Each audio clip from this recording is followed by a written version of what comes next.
In the past, whenever we talked of objects in equilibrium, we said the sum of all forces acting on those objects is then equal to 0. We don't have an acceleration.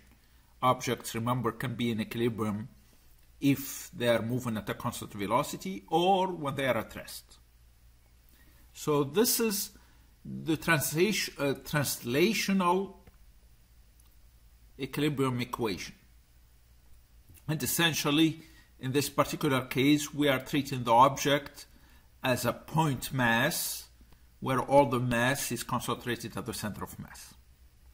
Now, for extended objects that can rotate along with the translational equilibrium condition, we have the rotational equilibrium condition, which says sum of all torques acting on the object is equal to 0. Now, what I'm saying here, for an object that can rotate, we have both of these conditions now as the conditions for equilibrium. Now, one point that we need to pay attention to when we talk of sum of all torques, since the torque is force times lever arm, and since the lever arm is going to depend on a pivot, one might say, but this is not rotating. We are in equilibrium. Or it can be rotating at a constant angular velocity. So, because in most cases we are going to deal with objects that are not rotating, we have to choose the axis of rotation. It's not going to be a given what the axis of rotation or the pivot is. We have to choose it, and we have to choose it wisely.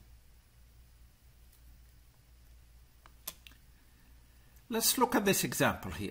So we have this block. We are tying it with a string at this point here that we call the pivot. Now, the gravitational force acting on this block is going to act at the center of mass of the object. W is equal to mg. So there is, in this particular case, a torque due to the gravitational force. That's going to be mg times the lever arm, the shortest distance to the pivot, which is d. Of course, in this case, if we let go of it, if there is no other force, this object is going to rotate about that pivot. Actually, this is what's going to happen. If we let go of it, this is what we are going to get as the final situation. And actually, this is one method for finding the center of mass of an irregular object.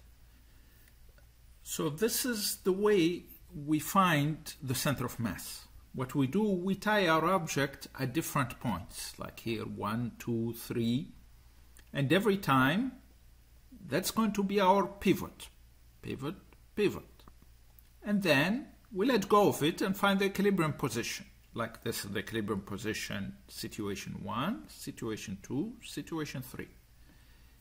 In all of these cases, at the equilibrium position, the torque due to the gravitational force, that's the gravitational force.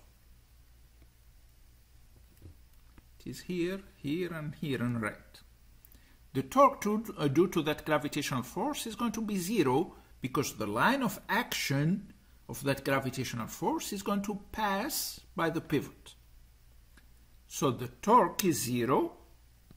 That's the line of action of our gravitational force. We know that the center of mass is going to be along that line of action where the gravitational force acts. So even if we don't know the exact point, we know it's going to be along that line, along that line, along that line. If we draw that line every time,